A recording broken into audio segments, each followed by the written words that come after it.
एक दिन गरीब स्पाइडरमैन अपनी पुरानी अलमारी देख रहा था। तभी उसे एक चमत्कारी किताब मिली। वो सोच में पड़ गया और आराम से बैठकर किताब पढ़ने लगा। किताब में साफ लिखा था कि तुम्हारे घर के बाहर जमीन में एक घोड़ा दबा है, उसे निकाल लो और तुम मालामाल हो जाओगे। स्पाइडरमैन बना देर किए बाहर गया और जमीन खोदने लगी। थोड़ी देर बाद उसे सच में एक घोड़ा मिला।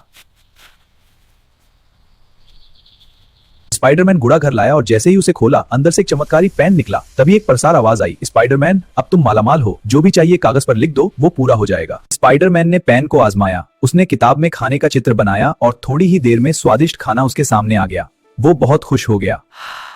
इस बार उसने हीरे का चित्र बनाया और जैसे ही उसने लिखा, सामने ढेर सारे हीरे आ गए। स्पाइडरमैन सारे हीरे बैलगाड़ी में भरकर गरीबों में बांटने लगा।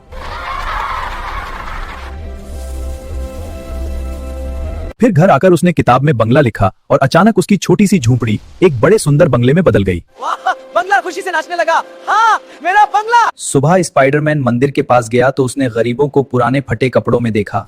उसने फौरन किताब में कपड़े लिखा और बहुत सारे कपड़े आ गए। तभी एक चालाक भिखारी ने मौका देखकर स्पाइडरमैन का पेन छीन लिया और भाग गया। एक कोने में जाकर उसने कागज पर लाल कोबरा बना दिया और अचानक आसमान से ढेर सारे सांप करने लगे।